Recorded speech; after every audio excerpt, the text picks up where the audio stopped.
Loknath TV ਦਾ special programme ਖਬਰ ਸਵੇਰ ਦੇਖ ਰਹੇ ਹੋ ਤੁਸੀਂ ਤੇ ਮੈਂ ਹਾਂ ਸੁਖਵਿੰਦਰ ਸਿੰਘ ਸਿੱਧੂ।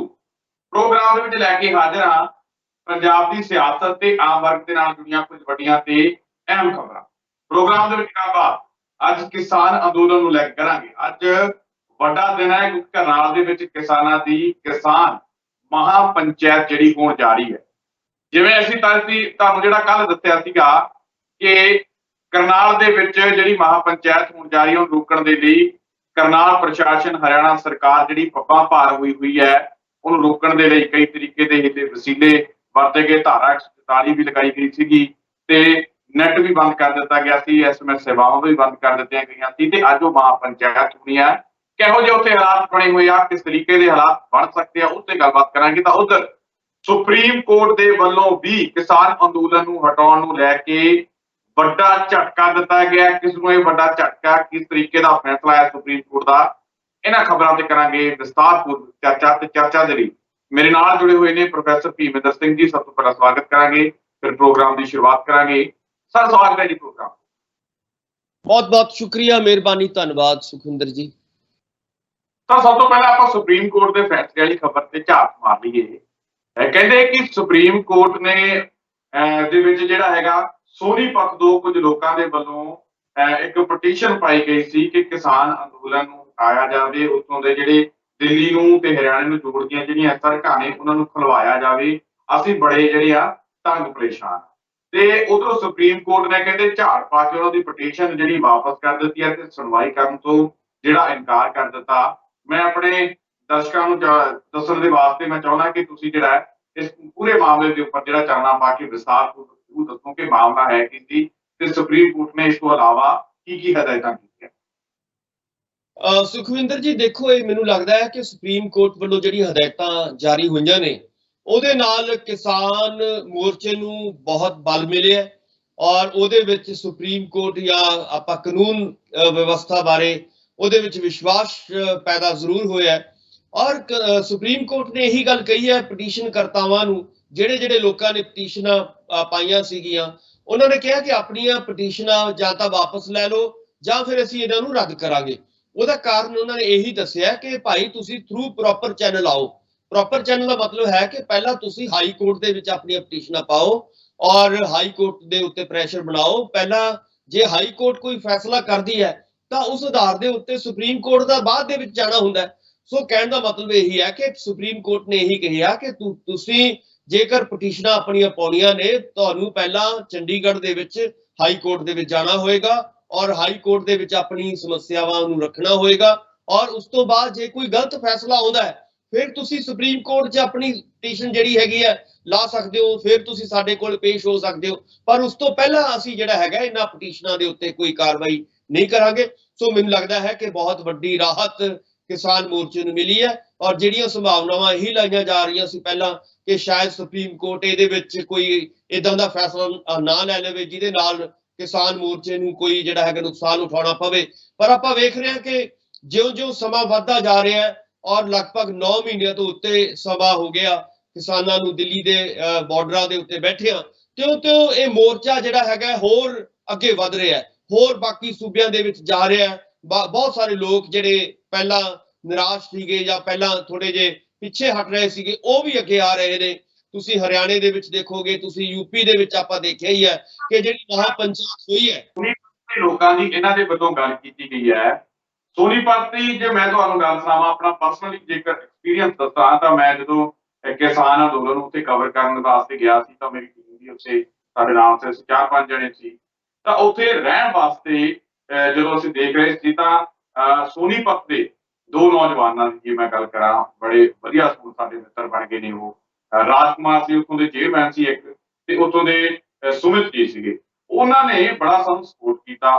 ਜਿਹੜੇ ਸੋਨੀਪਤ ਦੇ ਰਹਿਣ ਵਾਲੇ ਸੀ ਉਹਨਾਂ ਨੇ ਰਹਿਣ ਵਾਸਤੇ ਸਾਨੂੰ ਇੱਕ ਬੜੀ ਵੱਡੀ ਆਲੀਸ਼ਾਨ ਜਿਹੜੀ ਕੋਠੀ ਦਿੱਤੀ, ਬੜੀ ਵਧੀਆ ਉਹਦੇ ਵਿੱਚ ਸਹੂਲਤਾਂ ਸੀਗੀਆਂ।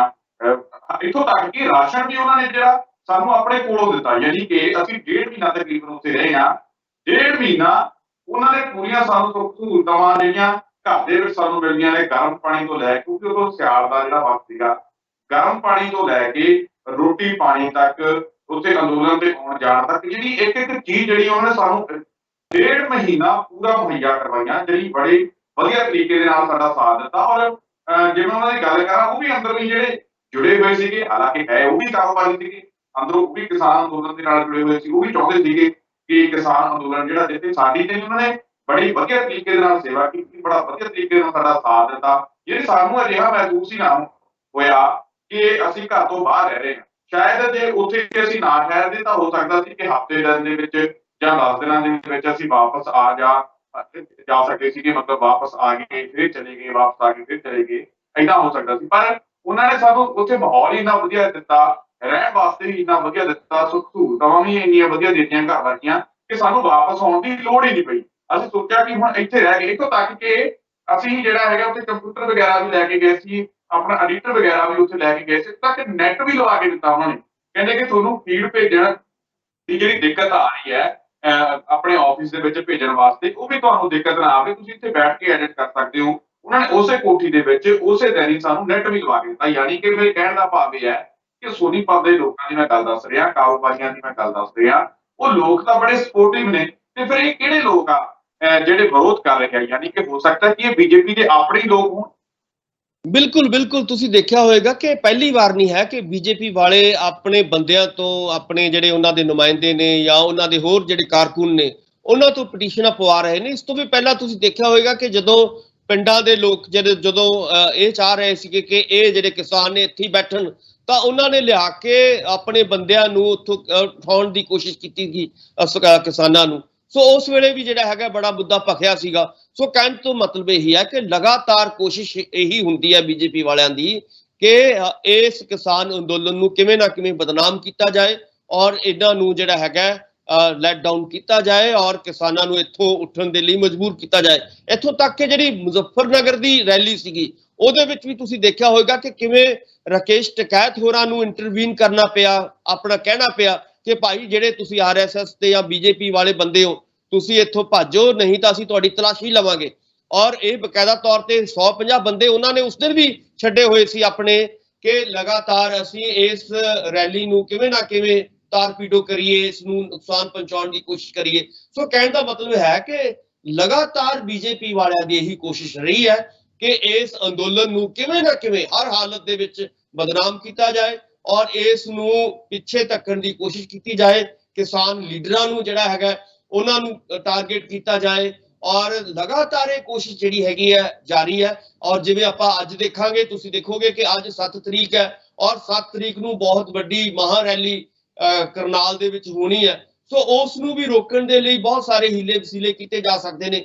ਸੋ ਸੰਭਾਵਨਾਵਾਂ ਅੱਜ ਇਹੀ ਨੇ ਕਿ ਬਹੁਤ ਸਾਰੇ ਵੱਖ-ਵੱਖ ਸੂਬਿਆਂ ਦੇ ਵਿੱਚੋਂ, ਹਰਿਆਣੇ ਦੇ ਵਿੱਚੋਂ ਜਿਹੜੇ ਕਿਸਾਨ ਲੀਡਰ ਨੇ ਜਾਂ ਕਿਸਾਨ ਸਭਾਵਾਂ ਨੇ, ਉਹ ਇਸ ਦੇ ਵਿੱਚ ਸ਼ਾਮਲ ਹੋ ਸਕਦੇ ਨੇ। ਫੈਸਲਾ ਆਇਆ ਗਿਆ ਜਿਸ ਤਰੀਕੇ ਦੇ ਨਾਲ ਫਟਕਾਰ ਆਈ ਗਈ ਹੈ ਸੁਪਰੀਮ ਕੋਰਟ ਦੇ ਵੱਲੋਂ, ਇੱਕ ਵੱਡਾ ਝਟਕਾ ਉਹਨਾਂ ਦੇ ਵਾਸਤੇ ਹੈਗਾ ਤਾਂ ਯਾਨੀ ਕਿਸਾਨ ਅੰਦੋਲਨ ਵੱਡੇ, ਜਿਵੇਂ ਤੁਸੀਂ ਗੱਲ ਕਹਿ ਰਹੇ ਹੋ, ਉਹ ਵੀ ਮਿਲਿਆ ਤੇ ਕਿਤੇ ਨਾ ਕਿਤੇ ਹੁਣ ਕਿਸਾਨਾਂ ਦੇ ਹੌਸਲੇ ਹੋਰ ਵੀ ਬੁਲੰਦ ਹੋਣ। ਬਿਲਕੁਲ, ਹੌਸਲੇ ਤਾਂ ਤੁਸੀਂ ਦੇਖੋਗੇ ਕਿ ਲਗਾਤਾਰ ਜਿਹੜੇ ਬੀਜੇਪੀ ਵਾਲੇ ਜਾਂ ਗੋਦੀ ਮੀਡੀਆ ਇਹ ਕਹਿ ਰਿਹਾ ਸੀਗਾ ਕਿ ਕਿਸਾਨ ਅੰਦੋਲਨ ਜਿਹੜਾ ਹੈਗਾ ਹੁਣ ਫੇਲ ਹੋ ਗਿਆ, ਹੁਣ ਤਾਂ ਘਟ ਗਿਆ, ਹੁਣ ਤਾਂ ਲੋਕ ਇੱਥੇ ਆ ਨਹੀਂ ਰਹੇ। ਇਹ ਬਿਲਕੁਲ ਮੁਜ਼ੱਫਰਨਗਰ ਵਾਲੀ ਰੈਲੀ ਨੇ ਉਹਨਾਂ ਨੂੰ ਬਿਲਕੁਲ ਬਹੁਤ ਵੱਡਾ ਜਵਾਬ ਦਿੱਤਾ ਹੈ ਔਰ ਇਹ ਜਵਾਬ ਇਹੀ ਹੈ ਕਿ ਲੋਕ ਜਿਹੜੇ ਨੇ ਹੋਰ ਉਤਸ਼ਾਹ ਦੇ ਨਾਲ ਜਦੋਂ ਤੋਂ ਆਪਾਂ ਦੇਖ ਲਿਆ ਕਿ ਪਿਛਲੇ 2 ਦਿਨਾਂ ਤੋਂ ਲਗਾਤਾਰ, ਚਾਹੇ ਪੰਜਾਬ ਹੋਵੇ, ਚਾਹੇ ਯੂਪੀ ਹੋਵੇ, ਚਾਹੇ ਹਰਿਆਣਾ ਹੋਵੇ, ਚਾਹੇ ਉੱਤਰਾਖੰਡ ਹੋਵੇ, ਚਾਹੇ ਹੋਰ ਬਾਕੀ ਸਟੇਟਾਂ ਹੋਣ, ਉਹਦੇ ਵਿੱਚ ਉਹਨਾਂ ਦੇ ਕਿਸਾਨ ਜਿਹੜੇ ਨੇ ਹੋਰ ਉਤਸ਼ਾਹਤ ਹੋਏ ਨੇ ਔਰ ਲਗਾਤਾਰ ਜਿਹੜੇ ਨੇ ਵੱਡੀ ਗਿਣਤੀ ਦੇ ਵਿੱਚ ਵੱਖ-ਵੱਖ ਰੈਲੀਆਂ ਦੇ ਵਿੱਚ, ਵੱਖ-ਵੱਖ ਪ੍ਰੋਗਰਾਮਾਂ ਦੇ ਵਿੱਚ, ਵੱਖ-ਵੱਖ ਜਿਹੜੇ ਤੁਸੀਂ ਦੇਖੋਗੇ ਕਿ ਮੋੜਾਂ ਦੇ ਉੱਤੇ ਜਿਹੜੇ ਨੇ ਹਰ ਵੇਲੇ ਜਿਹੜਾ ਹੈਗਾ ਕਿਸਾਨ ਸਾਡਾ ਖੜਾ ਨਜ਼ਰ ਆਏਗਾ ਤੁਹਾਨੂੰ, ਚਾਹੇ ਸੜਕਾਂ ਤੇ ਨੇ, ਚਾਹੇ ਚੌਕਾਂ 'ਚ ਨੇ, ਚਾਹੇ ਚੁਰਾਹਿਆਂ ਤੇ ਨੇ। ਸੋ ਪੰਜਾਬ ਦੀ ਗੱਲ ਕਰੀਏ ਜਾਂ ਬਾਕੀ ਸਟੇਟਾਂ ਦੀ ਗੱਲ ਕਰੀਏ ਤਾਂ ਇਹਦੇ ਨਾਲ ਮੈਨੂੰ ਲੱਗਦਾ ਹੈ ਕਿ ਦਿਨੋਂ ਦਿਨ ਇਸ ਮੋਰਚੇ ਦੇ ਵਿੱਚ ਇਕੱਲੇ ਕਿਸਾਨ ਨਹੀਂ, ਜਿਵੇਂ ਤੁਸੀਂ ਵੀ ਦੱਸ ਰਹੇ ਹੋ, ਹੁਣ ਤਾਂ ਇਸ ਵੇਲੇ ਇਹ ਹਾਲਾਤ ਨੇ ਕਿ ਵਪਾਰੀ ਵਰਗ ਹੋਵੇ, ਦੁਕਾਨਦਾਰ ਹੋਣ, ਕਰਮਚਾਰੀ ਹੋਣ, ਨੌਜਵਾਨ ਹੋਣ, ਬੇਰੁਜ਼ਗਾਰ ਹੋਣ, ਰੁਜ਼ਗਾਰ ਵਾਲੇ ਹੋਣ, ਯਾਨੀ ਕਿ ਹਰ ਵਰਗ, ਹਰ ਜਾਤ ਦਾ ਜਿਹੜਾ ਹੈਗਾ, ਹਰ ਭਾਸ਼ਾ ਦਾ। ਤੁਸੀਂ ਦੇਖਿਆ ਹੋਵੇਗਾ ਕਿ ਉਸ ਦਿਨ ਦੱਖਣ ਤੋਂ ਵੀ ਲੋਕ ਆਏ, ਦੱਖਣ ਦੇ ਕਿਸਾਨ, ਯਾਨੀ ਕਿ ਜਿਨ੍ਹਾਂ ਨੂੰ ਭਾਸ਼ਾ ਸਮਝ ਵੀ ਨਹੀਂ ਸੀ ਪੈਂਦੀ, ਉਹ ਕਿਸਾਨ ਵੀ ਮੁਜ਼ੱਫਰਨਗਰ ਦੀ ਰੈਲੀ ਦੇ ਵਿੱਚ ਆਏ ਨੇ।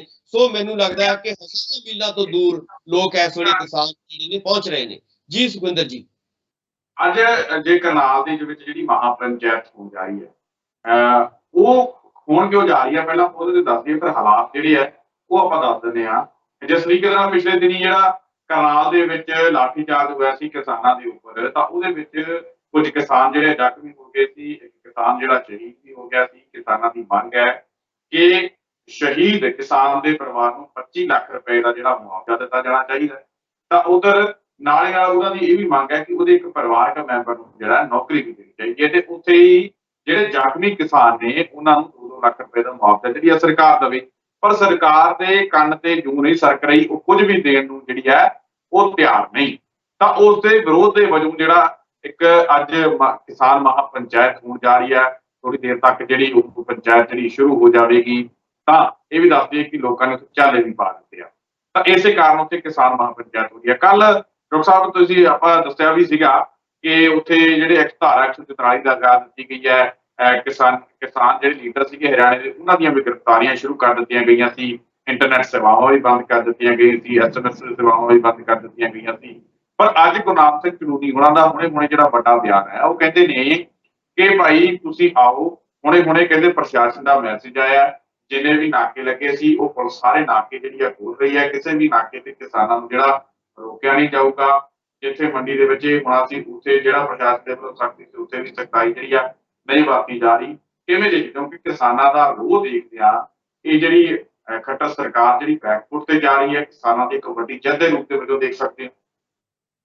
ਸੁਖਵਿੰਦਰ ਜੀ ਦੇਖੋ, ਸਾਡੇ ਸੰਵਿਧਾਨ ਦੇ ਮੁਤਾਬਕ ਸਾਰੇ ਲੋਕਾਂ ਨੂੰ, ਪੂਰੇ ਭਾਰਤ ਦੇ ਲੋਕਾਂ ਨੂੰ ਇੱਕ ਹੱਕ ਮਿਲਿਆ ਹੋਇਆ ਹੈ। ਉਹ ਵੱਡਾ ਹੱਕ ਇਹ ਹੈ ਕਿ ਸ਼ਾਂਤੀਪੂਰਵਕ ਤਰੀਕੇ ਦੇ ਨਾਲ ਅਸੀਂ ਸਰਕਾਰਾਂ ਦਾ ਵਿਰੋਧ ਕਰ ਸਕਦੇ ਹਾਂ। ਜਿਹੜੀਆਂ ਵੀ ਲੋਕਾਂ ਨੂੰ ਉਹਨਾਂ ਦੀਆਂ ਗਲਤ ਪਾਲਿਸੀਆਂ, ਗਲਤ ਕਾਨੂੰਨ ਲੱਗਦੇ ਨੇ, ਉਹਨਾਂ ਦੇ ਵਿਰੋਧ ਦੇ ਵਿੱਚ ਜਿਹੜੇ ਕਿਸਾਨ ਨੇ ਜਾਂ ਆਮ ਲੋਕ ਨੇ ਜਾਂ ਕੋਈ ਵੀ ਜਿਹੜੇ ਭਾਰਤੀ ਵਸਿੰਦੇ ਨੇ, ਉਹ ਸ਼ਾਂਤੀਪੂਰਵਕ ਤਰੀਕੇ ਦੇ ਨਾਲ ਉਹਦਾ ਵਿਰੋਧ ਜਤਾ ਸਕਦੇ ਨੇ। ਇਸ ਗੱਲ ਨੂੰ ਲੈ ਕੇ ਪਿਛਲੇ ਦਿਨਾਂ ਦੇ ਵਿੱਚ ਇੱਕ ਵੱਡਾ ਪ੍ਰਦਰਸ਼ਨ ਜਿਹੜਾ ਕੀਤਾ ਜਾ ਗਿਆ ਹਰਿਆਣੇ ਦੇ ਵਿੱਚ। ਔਰ ਉੱਥੇ ਕੀ ਹੋਇਆ, ਜਿਹੜੀ ਗੈਰ ਕਾਨੂੰਨੀ ਗੱਲ ਕੀ ਹੋਈ? ਗੈਰ ਕਾਨੂੰਨੀ ਗੱਲ ਇਹ ਹੋਈ, ਉੱਥੋਂ ਦੇ ਜਿਹੜੇ SDM ਨੇ ਕੀਤੀ, ਉਹ ਗੈਰ ਕਾਨੂੰਨੀ ਗੱਲ ਇਹ ਸੀ ਕਿ ਭਾਈ ਜਿਹੜਾ ਵੀ ਕਿਸਾਨ ਤੁਹਾਨੂੰ ਲੱਗਦਾ ਹੈ ਇੱਥੇ ਵਿਰੋਧ ਕਰਨ ਆ ਰਿਹਾ ਸ਼ਾਂਤੀਪੂਰਵਕ ਤਰੀਕੇ ਦੇ ਨਾਲ, ਉਹਨੂੰ ਤੁਸੀਂ ਡਾਂਗਾ ਮਾਰਨੀਆਂ ਨੇ, ਉਹਨਾਂ ਦੇ ਸਿਰ ਫਾੜਨੇ ਨੇ, ਉਹਨਾਂ ਦੇ ਡਾਂਗਾ ਜਿਹੜੀਆਂ ਨੇ ਸਿਰਫ ਥੱਲੇ ਨਹੀਂ ਮਾਰਨੀਆਂ, ਉਹਨਾਂ ਦੇ ਸਿਰ 'ਚ ਡਾਂਗਾ ਮਾਰਨੀਆਂ ਨੇ ਔਰ ਉਹਨਾਂ ਨੂੰ ਜ਼ਖਮੀ ਕਰਨਾ। ਇਹ ਉਹਨੇ ਬਕਾਇਦਾ ਤੌਰ ਤੇ ਆਰਡਰ ਦਿੱਤੇ ਗਏ। ਇਹ ਮੈਨੂੰ ਲੱਗਦਾ ਕਿ ਗੈਰ ਕਾਨੂੰਨੀ ਆਰਡਰ ਸੀਗੇ ਔਰ ਇਹਦੇ ਕਾਨੂੰਨ ਦੇ ਵਿੱਚ ਕਿਸੇ ਵੀ ਇਦਾਂ ਦੇ, ਚਾਹੇ ਕੋਈ ਵੀ ਹੈ, ਚਾਹੇ IAS ਆਫਿਸਰ ਹੈ, ਚਾਹੇ PCS ਆਫਿਸਰ ਹੈ, ਚਾਹੇ ਕੋਈ ਹੋਰ ਆਫਿਸਰ ਨੇ, ਉਹਨਾਂ ਨੂੰ ਕਦੇ ਵੀ ਸਾਡਾ ਜਿਹੜਾ ਸੰਵਿਧਾਨ ਹੈ, ਸਾਡਾ ਕਾਨੂੰਨ ਹੈ, ਇਦਾਂ ਦੇ ਆਰਡਰਾਂ ਦੇ ਲਈ ਕਦੇ ਵੀ ਉਹਨਾਂ ਨੂੰ ਅਲਾਉ ਨਹੀਂ ਕਰਦਾ।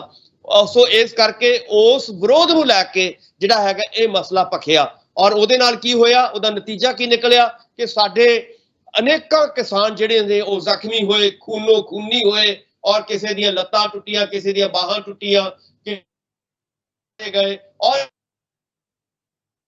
ਦੀ ਜਿਹੜੀ ਹੈਗੀ ਆ ਸਿਰ ਤੇ ਲਾਠੀ ਵੱਜਣ ਦੇ ਨਾਲ ਉਹ ਮੌਤ ਵੀ ਹੋਈ। ਸੋ ਉਸ ਨੂੰ ਉਹਦਾ ਮੁਆਵਜ਼ਾ ਲੈਣ ਦੇ ਲਈ, ਜਿਵੇਂ ਤੁਸੀਂ ਕਹਿ ਰਹੇ ਹੋ, ਉਹ ਵੀ ਉਹਦੇ ਲਈ ਵੀ ਅੱਜ ਜਿਹੜੀ ਹੈਗੀ ਇਹ ਮਹਾ ਪੰਚਾਇਤ ਕੀਤੀ ਜਾ ਰਹੀ ਹੈ। ਔਰ ਵੱਖ-ਵੱਖ ਜਿਹੜੇ ਸਾਡੇ ਕਿਸਾਨ ਜਿਹੜੇ ਉੱਥੇ ਡਾਂਗਾ ਖਾ ਕੇ ਜ਼ਖਮੀ ਹੋਏ ਨੇ, ਉਹਨਾਂ ਦੇ ਇਲਾਜ ਲਈ ਪੈਸਾ ਦੇਵਣਾ, ਇਹਦੇ ਲਈ ਵੀ ਮੰਗ ਹੈ। ਔਰ ਸਭ ਤੋਂ ਵੱਡੀ ਮੰਗ ਇਹ ਹੈ ਕਿ ਉਹ ਜਿਹੜਾ SDM ਹੈ ਔਰ ਜਿਸਨੇ ਆਰਡਰ ਦਿੱਤੇ ਨੇ ਔਰ ਬਕਾਇਦਾ ਤੌਰ ਤੇ ਉਹ ਵੀਡੀਓ ਵਾਇਰਲ ਹੋਈ ਹੈ ਉਹਨਾਂ ਆਰਡਰਾਂ ਦੀ, ਉਸ ਨੂੰ ਆਪਣੀ ਨੌਕਰੀ ਤੋਂ ਬਰਖਾਸਤ ਕੀਤਾ ਜਾਵੇ, ਕਿਉਂਕਿ ਉਹ ਮਾਨਸਿਕ ਤੌਰ ਤੇ ਬਿਲਕੁਲ ਪਰੇਸ਼ਾਨ ਵਾਲਾ ਜਿਹੜਾ ਹੈਗਾ ਉਹਦੀ ਲੱਗ ਰਹੀ ਹੈ ਕਿ ਉਹ ਬੰਦਾ ਜਿਹੜਾ ਹੈਗਾ ਅਫਸਰੀ ਦੇ ਲਾਇਕ ਨਹੀਂ ਹੈ, ਉਹ ਡਿਊਟੀ ਦੇ ਲਾਇਕ ਨਹੀਂ ਹੈ। ਉਹਨੂੰ ਤਾਂ ਸਗੋਂ ਕਿਸੇ ਪਾਗਲਖਾਨੇ ਦੇ ਵਿੱਚ ਭਰਤੀ ਹੋਣਾ ਚਾਹੀਦਾ ਹੈ। ਤੁਸੀਂ ਉਸ ਬੰਦੇ ਨੂੰ ਮਤਲਬ ਐਡੀ ਵੱਡੀ ਡਿਊਟੀ ਦੇ ਰਹੇ ਹੋ ਜਿਹੜਾ ਮਾਨਸਿਕ ਤੌਰ ਤੇ ਪਾਗਲ ਹੋ ਚੁੱਕਿਆ ਹੈ। ਸੋ ਕਹਿਣ ਦਾ ਮਤਲਬ ਹੈ ਕਿ ਕਿਸਾਨਾਂ ਨੇ ਵੱਡੀ ਮੰਗ ਇਹ ਰੱਖੀ ਹੈ ਕਿ ਉਸ ਨੂੰ ਡਿਊਟੀ ਦੇ ਉੱਪਰ ਜਿਹੜਾ ਹੈਗਾ ਬਰਖਾਸਤ ਕੀਤਾ ਜਾਵੇ। ਪਰ ਖੱਟਰ ਸਰਕਾਰ ਨੇ ਕੀ ਕੀਤਾ? ਖੱਟਰ ਸਰਕਾਰ ਨੇ ਗੋਂਗਲੂਆਂ ਤੋਂ ਮਿੱਟੀ ਝਾੜਨ ਦੀ ਕੋਸ਼ਿਸ਼ ਕੀਤੀ ਹੈ ਕਿ ਉਸ ਨੂੰ ਇੱਥੋਂ ਬਦਲ ਕੇ ਕਿਤੇ ਹੋਰ ਲਾਤਾ। ਸੋ ਇਹਦਾ ਮਤਲਬ ਹੈ ਕਿ ਖੱਟਰ ਸਰਕਾਰ ਜਿਹੜੀ ਹੈਗੀ ਹੈ ਕਿਸਾਨਾਂ ਦੀਆਂ ਮੰਗਾਂ ਦੇ ਲਈ ਉਹ ਸੀਰੀਅਸ ਨਹੀਂ ਹੈਗੀ, ਚਾਹੇ ਉਹ ਕੋਈ ਵੀ ਮੰਗਾਂ ਨੇ। ਇੱਥੋਂ ਤੱਕ ਕਿ ਜਿਹੜੇ 3 ਕਾਲੇ ਕਾਨੂੰਨ ਨੇ ਉਹਨਾਂ ਦੇ ਬਾਰੇ ਵੀ ਲਗਾਤਾਰ ਖੱਟਰ ਸਰਕਾਰ ਦੇ ਬਿਆਨ ਆਉਂਦੇ ਰਹੇ ਹੈ ਕਿ ਇਹ ਕਾਲੇ ਕਾਨੂੰਨ ਜਿਹੜੇ ਨੇ ਨਹੀਂ ਹੈਗੇ, ਇਹ ਤਾਂ ਤੁਹਾਡੇ ਲਈ ਬਹੁਤ ਫਾਇਦੇਮੰਦ ਨੇ। ਸੋ ਇਸੇ ਤਰ੍ਹਾਂ ਤੁਸੀਂ ਦੇਖੋਗੇ ਕਿ ਜੇਜੇਪੀ ਵਾਲੇ ਵੀ ਇਹਨਾਂ ਦੇ ਮਗਰ ਲੱਗ ਕੇ ਜਿਹੜੇ ਨੇ ਉਹੀ ਗੱਲਾਂ ਕਰ ਰਹੇ ਨੇ ਜੋ ਬੀਜੇਪੀ ਕਰ ਰਹੀ ਹੈ। ਸੋ ਜੇਜੇਪੀ ਵਾਲਿਆਂ ਨੂੰ ਅੱਜ ਇਹ ਚਾਹੀਦਾ, ਅੱਜ ਲੋੜ ਹੈ ਉਹਨਾਂ ਨੂੰ ਕਿ ਉਹ ਕਿਸਾਨਾਂ ਦੀ ਆਵਾਜ਼ ਨੂੰ ਸੁਣਨ। ਉਹ ਜਿਹੜੇ ਨੇ ਜਿਸ ਕਰਕੇ ਉਹਨਾਂ ਨੂੰ ਵੋਟਾਂ ਦਿੱਤੀਆਂ ਗਈਆਂ ਨੇ ਕਿਸਾਨਾਂ ਵੱਲੋਂ, ਔਰ ਜਿਹੜੇ ਲੋਕਾਂ ਨੇ, ਗਰੀਬ ਲੋਕਾਂ ਨੇ, ਗਰੀਬ ਕਿਸਾਨਾਂ ਨੇ ਉਹਨਾਂ ਨੂੰ ਵੋਟਾਂ ਪਾ ਕੇ ਗੱਦੀ ਤੇ ਬਿਠਾਇਆ, ਉਹਨਾਂ ਦੀ ਆਵਾਜ਼ ਉਹ ਜ਼ਰੂਰ ਸੁਣਨ। ਉਹਨਾਂ ਨੂੰ ਮੈਨੂੰ ਲੱਗਦਾ ਹੈ ਕਿ ਉਹ ਜਿਹੜਾ ਆਪਣਾ ਉਹਨਾਂ ਨੇ ਨਾਲ ਰਹੇ ਹੋਏ ਆ, ਉਹ ਉਹਤੇ ਤੋਂ ਪੌੜੀ ਜਿਹੜੀ ਹੈਗੀ ਖਿੱਚ ਲੈਣੀ ਚਾਹੀਦੀ ਹੈ, ਆਪਣੇ ਹੱਥ ਖਿੱਚਣੇ ਚਾਹੀਦੇ ਨੇ, ਔਰ ਬੀਜੇਪੀ ਨੂੰ ਜਿਹੜਾ ਹੈਗਾ ਆਪਣੇ ਹਾਲ ਦੇ ਉੱਤੇ ਛੱਡ ਦੇਣਾ ਚਾਹੀਦਾ। ਔਰ ਇਹ ਸਰਕਾਰ ਜਿੰਨੀ ਦੇਰ ਸਰਕਾਰ ਰਹੇਗੀ ਬੀਜੇਪੀ ਦੀ ਹਰਿਆਣੇ ਦੇ ਵਿੱਚ, ਉਨੀ ਦੇਰ ਇਹ ਕਿਸਾਨਾਂ ਦੇ ਉੱਤੇ ਇਦਾਂ ਹੀ ਤਸ਼ੱਦਦ ਕਰਦੀ ਰਹੇਗੀ। ਸੋ ਅੱਜ ਮੈਨੂੰ ਲੱਗਦਾ ਹੈ ਕਿ ਬਹੁਤ ਭਰਮ ਭੁਲੇਖੇ ਸਰਕਾਰ ਦੇ ਦੂਰ ਹੋ ਜਾਣੇ ਆ। ਜਿਵੇਂ ਤੁਸੀਂ ਕਹਿ ਰਹੇ ਹੋ ਕਿ ਸਰਕਾਰ ਨੇ ਇੱਕ ਤਾਂ ਉਹ ਪਿੱਛੇ ਹਟ ਹੀ ਗਈ ਹੈ ਕਿ ਜਿਹੜੀ ਸਰਕਾਰ, ਜਿਹੜੇ ਡੀਸੀ ਸਾਹਿਬ ਕੱਲ ਕਹਿ ਰਹੇ ਸੀਗੇ ਕਿ ਅਸੀਂ ਵੱਖ-ਵੱਖ ਥਾਵਾਂ ਦੇ ਉੱਤੇ ਨਾਕੇ ਲਾ ਕੇ ਕਿਸਾਨਾਂ ਨੂੰ ਰੋਕਾਂਗੇ, ਉਹਦੇ ਤੋਂ ਤਾਂ ਉਹਨਾਂ ਨੇ ਪਾਸਾ ਵੱਟ ਹੀ ਲਿਆ। ਸੋ ਹੁਣ ਮੈਨੂੰ ਲੱਗਦਾ ਹੈ ਕਿ ਉਹਨਾਂ ਜੇਕਰ ਕਿਸਾਨ ਸ਼ਾਂਤਮਈ ਤਰੀਕੇ ਦੇ ਨਾਲ ਕੋਈ ਕਿਸੇ ਨੂੰ ਚਾਹੁੰਦੇ ਨੇ, ਆਪਣੇ ਚੈਨਲ ਦੇ ਮਾਧਿਅਮ ਦੇ ਰਾਹੀਂ ਮੈਸੇਜ ਵੀ ਦੇ ਦਈਏ ਕਿ ਗੁਰਨਾਮ ਚੜੂਨੀ ਹੋਰਾਂ ਨੇ ਇਹ ਗੱਲ ਵੀ ਨਾਲ ਕਹੀ ਹੈ ਕਿ ਭਾਈ ਪ੍ਰਸ਼ਾਸਨ ਪਿੱਛੇ ਹਟ ਗਿਆ, ਸਰਕਾਰ ਪਿੱਛੇ ਹਟ ਗਈ ਹੈ, ਤੇ ਅਸੀਂ ਵੀ ਜਿਹੜਾ ਹੁਣ ਵਧੀਆ ਤਰੀਕੇ ਨਾਲ ਆਉਣਾ ਹੈ, ਸ਼ਾਂਤਮਈ ਤਰੀਕੇ ਦੇ ਨਾਲ ਆਉਣਾ ਹੈ। ਕੱਲ ਵੀ ਉਹਨਾਂ ਦੇ ਵੱਲੋਂ ਅਪੀਲ ਕੀਤੀ ਗਈ ਸੀ ਕਿ ਭਾਈ ਜੇ ਅਸੀਂ ਕੁਝ ਵੀ ਹਿਲਜੁਲ ਕਰਤੀ, ਜੇ ਮਾੜੀ ਮੋਟੀ ਵੀ ਅਸੀਂ ਕੋਈ ਉਨੀਕੀ ਕਰਤੀ ਤਾਂ ਅੰਦੋਲਨ ਕਹਿੰਦੇ ਟੁੱਟ ਜਾਊਗਾ। ਅਸੀਂ ਇਹ ਚੀਜ਼ ਨਹੀਂ ਹੋਣ ਦੇਣੀ, ਅਸੀਂ ਸ਼ਾਂਤਮਈ ਤਰੀਕੇ ਦੇ ਨਾਲ ਜਿਹੜਾ ਹੈਗਾ ਅਸੀਂ ਇਸ ਅੰਦੋਲਨ ਦੇ ਵਿੱਚ ਆਉਣਾ ਹੈ, ਇਸ ਕਿਸਾਨ ਮਹਾਪੰਚਾਇਤ ਦੇ ਵਿੱਚ ਆਉਣਾ। ਉਹਨਾਂ ਨੇ ਇਹ ਵੀ ਗੱਲ ਕਹੀ ਹੈ ਕਿ ਕਈ ਤਰੀਕੇ ਦੇ ਲੋਕ ਵੀ ਜਿਹੜੇ ਆ ਕਹਿੰਦੇ ਉਹ ਸਾਡੇ ਅੰਦੋਲਨ ਦੇ ਵਿੱਚ ਬਣ ਜਾਂਦੇ ਨੇ, ਸਰਕਾਰਾਂ ਵੀ ਬਾਤ ਦਿੰਦੀਆਂ ਨੇ। ਕਹਿੰਦੇ ਤੁਸੀਂ ਨਾਲ ਦੇ ਬੰਦਿਆਂ ਨੇ ਜ਼ਰੂਰ ਖਿਆਲ ਰੱਖਣਾ ਹੈ ਕਿ ਜਿਹੜਾ ਵੀ ਬੰਦਾ ਇਹੋ ਜਿਹੀ ਗੱਲਬਾਤ ਕਰਨ ਲੱਗਦਾ ਹੈ ਤਾਂ ਉਹਨੂੰ ਰੋਕਣਾ ਜ਼ਰੂਰ ਹੈ। ਨਾਲ ਨਾਲ ਉਹਨੇ ਕਿਹਾ ਕਿ ਜਦੋਂ ਪ੍ਰਸ਼ਾਸਨ ਤੁਹਾਡਾ ਵਿਰੋਧ ਕਰ ਰਿਹਾ ਸੀ, ਡਾਂਗਾ ਮਾਰਨ ਦੀ ਕੋਸ਼ਿਸ਼ ਕਰ ਰਿਹਾ ਸੀ, ਤੇ ਤਾਂ ਉਦੋਂ ਵੀ ਤੁਹਾਨੂੰ ਇਹ ਗੱਲ ਕਹੀ ਹੈ ਕਿ ਸ਼ਾਂਤਮਈ ਹੀ ਆਉਣਾ ਹੈ, ਇਹ ਜੋ ਕਰਦੇ ਆ ਤਾਂ ਕਰੀ ਜਾਣ। ਮੈਂ ਕਹਿੰਦੇ ਜੇ ਅਸੀਂ ਹੱਥ ਚੁੱਕਿਆ ਤਾਂ ਸਾਡਾ ਅੰਦੋਲਨ ਬਦਨਾਮ ਹੋ ਜਾਊਗਾ, ਜੇ ਸਰਕਾਰ ਹੱਥ ਚੁੱਕੇਗੀ ਤਾਂ ਸਰਕਾਰ ਜਿਹੜੀ ਆ ਉਹ ਬਦਨਾਮ ਹੋ ਜੂ। ਕਹਿੰਦੇ ਇਸ ਕਰਕੇ ਅਸੀਂ ਸ਼ਾਂਤਮਈ ਤਰੀਕੇ ਦੇ ਨਾਲ ਹੀ ਇਸ ਕਿਸਾਨ ਮਹਾਪੰਚਾਇਤ ਦੇ ਵਿੱਚ ਪਹੁੰਚਣਾ, ਤੇ ਨਾਲ ਉਹਨੇ ਇਹ ਵੀ ਗੱਲ ਕਹਿਤੀ ਹੈ ਕਿ ਨਾਲ ਦੇ ਬੰਦਿਆਂ ਨੂੰ ਰੋਕਣਾ ਵੀ ਹੈ, ਤੇ ਜੇ ਤੁਹਾਨੂੰ ਕਹਿੰਦੇ ਲੱਗਦਾ ਹੈ ਕਿ ਕੋਈ ਬੰਦਾ ਰੋਕਿਆ ਵੀ ਰੁਕਦਾ ਵੀ ਇਹ ਤਾਂ ਰੁਕਣਾ ਹੀ ਕਹਿੰਦੇ ਉਹ ਕਿਰਪਾ ਕਰਕੇ ਘਰੇ ਛੱਡਿਆ ਆਇਓ। ਇਹ ਇਹੋ ਜਿਹੇ ਬੰਦੇ ਕੋਈ ਗੱਲ ਨਹੀਂ, ਕੱਲ੍ਹ ਵਾਸਤੇ ਜੇ ਨਾ ਵੀ ਆਉਣ ਤਾਂ ਵੀ ਕੋਈ ਗੱਲ ਨਹੀਂ। ਯਾਨੀ ਕਿ ਬੜੇ ਵਧੀਆ ਤਰੀਕੇ ਨਾਲ ਉਹਨਾਂ ਨੇ ਇਹ ਗੱਲ ਕਹੀ ਹੈ ਕਿ ਭਾਈ ਅਸੀਂ ਇਸ ਕਿਸਾਨ ਮਹਾਪੰਚਾਇਤ ਦੇ ਵਿੱਚ ਬੜੇ ਸ਼ਾਂਤਮਈ ਤਰੀਕੇ ਦੇ ਨਾਲ ਆਉਣਾ ਹੈ ਤੇ ਸ਼ਾਂਤਮਈ ਤਰੀਕੇ ਦੇ ਨਾਲ ਹੀ ਰਹਿਣਾ। ਇਹ ਮੈਸੇਜ ਜਿਹੜਾ ਮੈਂ ਚਾਹੁੰਦਾ ਤੁਸੀਂ ਵੀ ਆਪਣੇ ਜਰੀਏ ਜਿਹੜਾ ਦਰਸ਼ਕਾਂ ਨੂੰ ਆਪਣੇ ਤਰੀਕੇ ਦੇ ਨਾਲ ਦੇ। ਸੁਖਵਿੰਦਰ ਜੀ ਦੇਖੋ, ਲਗਾਤਾਰ ਆਪਾਂ ਪਿਛਲੇ 9 ਮਹੀਨਿਆਂ ਤੋਂ ਦੇਖ ਰਹੇ ਹਾਂ, ਜਿਹਦੇ ਵਿੱਚ ਹਰਿਆਣੇ ਦੇ ਕਿਸਾਨ ਵੀ ਸ਼ਾਮਲ ਨੇ, ਜਿਹਦੇ ਵਿੱਚ ਯੂਪੀ ਦੇ ਕਿਸਾਨ ਵੀ ਸ਼ਾਮਲ ਨੇ, ਉੱਤਰਾਖੰਡ ਦੇ ਕਿਸਾਨ ਵੀ ਸ਼ਾਮਲ ਨੇ, ਪੰਜਾਬ ਦੇ ਕਿਸਾਨ ਵੀ ਸ਼ਾਮਲ ਨੇ। ਔਰ ਇਹ ਕਿਸਾਨ ਮੈਨੂੰ ਇਹ ਲੱਗਦਾ ਕਿ ਇਸ ਵੇਲੇ ਇੰਨੇ ਕੁ ਚਤੰਨ ਹੋ ਚੁੱਕੇ ਨੇ ਕਿ ਇਹਨਾਂ ਨੇ ਮੈਨੂੰ ਲੱਗਦਾ ਹੈ ਕਿ ਕਾਨੂੰਨ ਦੇ ਬਾਰੇ ਬਹੁਤ ਜ਼ਿਆਦਾ ਸੀਰੀਅਸ ਨੇ। ਔਰ ਕਾਨੂੰਨ ਇਹੀ ਕਹਿੰਦਾ, ਕਾਨੂੰਨ ਕੀ ਕਹਿੰਦਾ, ਮੈਨੂੰ ਮਹਾਤਮਾ ਗਾਂਧੀ ਜੀ ਦੀਆਂ ਸਾਰੀਆਂ ਜਿੰਨੀਆਂ ਹੁਣ ਤੱਕ ਉਹਨਾਂ ਨੇ ਵੱਡੀਆਂ ਲੜਾਈਆਂ ਲੜੀਆਂ ਨੇ ਉਹ ਲੜਾਈਆਂ ਯਾਦ ਆ ਜਾਂਦੀਆਂ ਨੇ। ਮਹਾਤਮਾ ਗਾਂਧੀ ਨੇ ਕਿਵੇਂ ਜਿੱਤ ਪ੍ਰਾਪਤ ਕੀਤੀ ਸੀ, ਇਸੇ ਲਈ ਜਿੱਤ ਪ੍ਰਾਪਤ ਕੀਤੀ ਸੀਗੀ। ਉਹਨਾਂ ਨੇ ਕਿਹਾ ਸੀਗਾ ਕਿ ਜੇ ਤੁਹਾਨੂੰ ਪੁਲਿਸ ਮਾਰਦੀ ਹੈ ਤਾਂ ਤੁਸੀਂ ਚੁੱਪਚਾਪ ਡਾਂਗਾ ਖਾ ਲਓ। ਉਹੀ ਗੱਲ ਜਿਹੜੀ ਹੈਗੀ ਮਹਾਤਮਾ ਗਾਂਧੀ ਜੀ ਵਾਲੀ ਗੱਲ ਦੁਹਰਾ ਰਹੇ ਨੇ ਸਾਡੇ ਕਿਸਾਨ ਲੀਡਰ। ਚਾਹੇ ਤੁਸੀਂ ਮੁਜ਼ੱਫਰਨਗਰ ਦੀ ਰੈਲੀ ਦੇਖ ਲਓ, ਚਾਹੇ ਅੱਜ ਜਿਹੜੀ ਹੈਗੀ ਹੋਣ ਵਾਲੀ ਕਰਨਾਲ ਦੇ ਮਹਾਪੰਚਾਇਤ ਦੇਖ ਲਓ। ਸੋ ਇਹਨਾਂ ਪੰਚਾਇਤਾਂ ਦੇ ਵਿੱਚ ਇਹੀ ਹੋ ਰਿਹਾ ਕਿ ਇਹ ਲੀਡਰ ਜਿਹੜੇ ਨੇ ਇਹੀ ਬਾਰ-ਬਾਰ ਗੱਲ ਕਹਿ ਰਹੇ ਨੇ ਕਿ ਭਾਈ ਅਸੀਂ ਸਰਕਾਰ ਦੇ ਖਿਲਾਫ ਜਾਂ ਪੁਲਿਸ ਦੇ ਖਿਲਾਫ ਕੋਈ ਏਦਾਂ ਦੀ ਕਾਰਵਾਈ ਨਹੀਂ ਕਰਨੀ ਜਿਹਦੇ ਨਾਲ ਇਹਨਾਂ ਨੂੰ ਮੌਕਾ ਮਿਲੇ ਇਸ ਵੱਡੇ ਅੰਦੋਲਨ ਨੂੰ ਜਿਹੜਾ ਹੈਗਾ ਬਦਨਾਮ ਕਰਨ ਦਾ। ਉਸ ਤੋਂ ਅਸੀਂ ਬਚਣਾ ਹੈ। ਸੋ ਉਮੀਦ ਇਹੀ ਕੀਤੀ ਜਾਣੀ ਬਣਦੀ ਹੈ ਕਿ ਜਿਹੜੇ ਬਿਆਨ ਚੜੂਨੀ ਸਾਹਿਬ ਨੇ ਦਿੱਤੇ ਨੇ ਉਹਨਾਂ ਦੇ ਉੱਤੇ ਕਿਸਾਨ ਫੁੱਲ ਚੜਾਉਣਗੇ ਔਰ ਬਿਲਕੁਲ ਸ਼ਾਂਤਮਈ ਤਰੀਕੇ ਦੇ ਨਾਲ। ਇਹ ਵੱਡੀ ਗੱਲ ਜਿਹੜੀ ਸਾਨੂੰ ਸਮਝਣ ਵਾਲੀ ਹੈ ਕਿ ਪਹਿਲਾਂ ਵੀ ਉਹ ਸ਼ਾਂਤਮਈ ਰਹੇ ਸੀਗੇ, ਅੱਜ ਵੀ ਸ਼ਾਂਤਮਈ ਰਹਿਣਗੇ। ਪਰ ਜਿਵੇਂ ਉਹਨਾਂ ਨੇ ਇੱਕ ਇਸ਼ਾਰਾ ਕੀਤਾ ਹੈ ਚੜੂਨੀ ਸਾਹਿਬ ਨੇ ਕਿ ਤੁਹਾਨੂੰ ਜਿਹੜੀਆਂ ਵਿਰੋਧੀ ਧਿਰਾਂ ਨੇ, ਖਾਸ ਤੌਰ ਤੇ ਬੀਜੇਪੀ ਵਾਲੇ ਜਾਂ RSS ਵਾਲੇ ਜ਼ਰੂਰ ਆਪਣੇ ਅੰਦਰ ਬੰਦੇ ਫਿੱਟ ਕਰਕੇ ਕੋਈ ਨਾ ਕੋਈ ਗੜਬੜ ਕਰ ਸਕਦੇ ਨੇ, ਉਹਦੇ ਤੋਂ ਤੁਸੀਂ ਬਚਣਾ ਹੈ। ਸੋ ਇਸ ਕਰਕੇ ਤਾਂ ਹੀ ਬਚ ਸਕਦੇ ਹੋ ਜੇਕਰ ਕੋਈ ਏਦਾਂ ਦੀ ਕੋਈ ਕਾਰਵਾਈ ਕਰਦਾ ਹੈ ਤਾਂ ਤੁਸੀਂ ਉਹਨੂੰ ਰੋਕਣਾ ਹੈ। ਔਰ ਬਿਲਕੁਲ ਜੇ ਕੋਈ ਡਾਂਗਾ ਮਾਰਦੀ ਹੈ ਪੁਲਿਸ ਤਾਂ ਤੁਸੀਂ ਚੁੱਪਚਾਪ ਉਹ ਡਾਂਗਾ ਸਹਿਣੀਆਂ ਨੇ। ਸੋ ਇਸ ਕਰਕੇ ਉਮੀਦ ਇਹੀ ਕੀਤੀ ਜਾਣੀ ਚਾਹੀਦੀ ਹੈ ਕਿ ਵੱਧ ਤੋਂ ਵੱਧ ਲੋਕ ਜਿਹੜੇ ਨੇ ਇਸ ਮਹਾ ਰੈਲੀ ਦੇ ਵਿੱਚ ਸ਼ਾਮਲ ਹੋਣਗੇ ਔਰ ਆਉਣ ਵਾਲਾ ਭਵਿੱਖ ਜਿਹੜਾ ਹੈਗਾ ਉਹ ਕਿਸਾਨਾਂ ਦਾ ਭਵਿੱਖ ਹੋਏਗਾ ਔਰ ਇਹ 3 ਕਾਲੇ ਕਾਨੂੰਨ ਵਾਪਸ ਹੋਣਗੇ ਔਰ ਇੱਕ ਜਿਹੜਾ ਨਵਾਂ ਕਾਨੂੰਨ ਬਣਨਾ ਹੈ ਖਾਸ ਤੌਰ ਤੇ MSP ਵਾਲਾ ਉਹ ਵੀ ਬਣੇਗਾ। ਔਰ ਕਿਉਂਕਿ ਮੁਜ਼ੱਫਰਨਗਰ ਦੀ ਰੈਲੀ ਹੋਵੇ ਚਾਹੇ ਅੱਜ ਦੀ ਕਰਨਾਲ ਵਾਲੀ ਰੈਲੀ ਹੋਵੇ ਜਾਂ ਇਸ ਤੋਂ ਬਾਅਦ ਹੋਣ ਵਾਲੀਆਂ ਬਾਕੀ ਰੈਲੀਆਂ ਹੋਣਗੀਆਂ, ਇਹਨਾਂ ਦੇ ਕਿਸਾਨਾਂ ਨੇ ਬੀਜੇਪੀ ਦਾ ਜਿਹੜਾ ਹੈਗਾ ਚੂਲ ਦੇ ਜਿਹੜੀ ਹੈਗਾ ਖਿਸਕਾ ਦਿੱਤੀਆਂ ਨੇ, ਚੂਲਾਂ ਉਹਨਾਂ ਦੀਆਂ ਇਸ ਵੇਲੇ ਭੰਨੀਆਂ ਜਾ ਰਹੀਆਂ ਨੇ।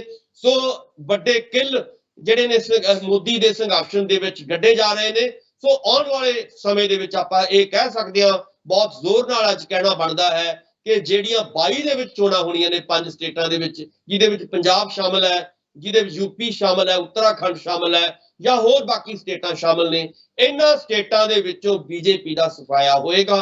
ਔਰ ਇਹ ਅੰਦੋਲਨ ਦੀ ਵੱਡੀ ਖੂਬੀ ਇਹੀ ਹੋਏਗੀ ਕਿ 22 ਦੇ ਵਿੱਚ ਇਹਨਾਂ 5 ਸਟੇਟਾਂ ਦੇ ਵਿੱਚੋਂ ਬੀਜੇਪੀ ਦਾ ਇਹਨੇ ਸੁਪੜਾ ਸਾਫ਼ ਜਿਹੜਾ ਹੈਗਾ ਉਹ ਕਰ ਦੇਣਾ ਹੈ, ਸਫਾਇਆ ਕਰਨਾ ਹੈ। ਇਹੀ ਇਸ ਅੰਦੋਲਨ ਦੀ ਜਿਹੜੀ ਹੈਗੀ ਹੈ ਖੂਬਸੂਰਤੀ ਹੈ, ਇਹੀ ਇਸ ਅੰਦੋਲਨ ਦੀ ਕਾਮਯਾਬੀ ਹੈ। ਸੋ ਸ਼ਾਂਤਮਈ ਤਰੀਕੇ ਦੇ ਨਾਲ ਜਿਵੇਂ ਗਾਂਧੀ ਜੀ ਨੇ ਸਾਨੂੰ ਮੁਲਕ ਆਜ਼ਾਦ ਕਰਾ ਕੇ ਦਿੱਤਾ ਸੀਗਾ, ਇਸੇ ਤਰ੍ਹਾਂ ਇਹ ਜਿਹੜਾ ਅੰਦੋਲਨ ਹੈ, ਵੱਡਾ ਅੰਦੋਲਨ ਹੈ, ਇਹ ਗਾਂਧੀ ਜੀ ਦੀਆਂ ਪੈੜਾਂ ਤੇ ਚੱਲਦਾ ਹੋਇਆ, ਉਹਨਾਂ ਦੀਆਂ ਸਿੱਖਿਆਵਾਂ ਤੇ ਚੱਲਦਾ ਹੋਇਆ ਸ਼ਾਂਤਮਈ ਤਰੀਕੇ ਦੇ ਨਾਲ ਬੀਜੇਪੀ ਤੋਂ ਇਸ ਮੁਲਕ ਨੂੰ ਜਿਹੜਾ ਹੈਗਾ ਆਜ਼ਾਦ ਕਰਾਏਗਾ ਔਰ ਇੱਕ ਨਵੀਂ ਜਿਹੜੀ ਹੈਗੀ ਹੈ ਕਿਸਾਨ ਪੱਖੀ ਸਰਕਾਰ, ਕਿਸਾਨ ਪੱਖੀ ਕਾਨੂੰਨ ਜਿਹੜੇ ਨੇ ਆਉਣ ਵਾਲੇ ਦਿਨਾਂ ਦੇ ਵਿੱਚ ਬਣ ਸਕਦੇ ਆ। ਇਹੀ ਸੰਭਾਵਨਾਵਾਂ ਅੱਜ ਦੀ ਆਪਾਂ ਰੈਲੀ ਤੋਂ ਕੱਢ ਸਕਦੇ ਹਾਂ। ਸੁਖਵਿੰਦਰ ਜੀ, ਡਾਕਟਰ ਸਾਹਿਬ ਤੁਸੀਂ ਸਾਡੇ ਨਾਲ ਇਸ ਪ੍ਰੋਗਰਾਮ ਦੇ ਵਿੱਚ ਜੁੜੇ, ਤੁਹਾਡਾ ਬਹੁਤ ਬਹੁਤ ਧੰਨਵਾਦ। ਬਹੁਤ ਬਹੁਤ ਸ਼ੁਕਰੀਆ, ਮਿਹਰਬਾਨੀ, ਧੰਨਵਾਦ। ਆਏ ਸਨ ਡਾਕਟਰ ਭੀਮਿੰਦਰ ਸਿੰਘ ਜੀ, ਜਿਨ੍ਹਾਂ ਦੇ ਵੱਲੋਂ ਇਸ ਅਹਿਮ ਖਬਰਾਂ ਦੇ ਉੱਪਰ ਸਾਡੇ ਨਾਲ ਗੱਲਬਾਤ ਕੀਤੀ ਗਈ ਹੈ। ਉਮੀਦ ਕਰਦੇ ਹਾਂ ਕਿ ਡਾਕਟਰ ਸਾਹਿਬ ਦੇ ਵਿਚਾਰ ਤੁਹਾਨੂੰ ਜ਼ਰੂਰ ਪਸੰਦ ਆਏ ਹੋਣਗੇ। ਦੁਬਾਰਾ ਫਿਰ ਮਿਲਾਂਗੇ ਇਸ ਪ੍ਰੋਗਰਾਮ ਦੇ ਵਿੱਚ, ਤਦ ਤੱਕ ਲਈ ਦਿਓ ਇਜਾਜ਼ਤ। ਧੰਨਵਾਦ।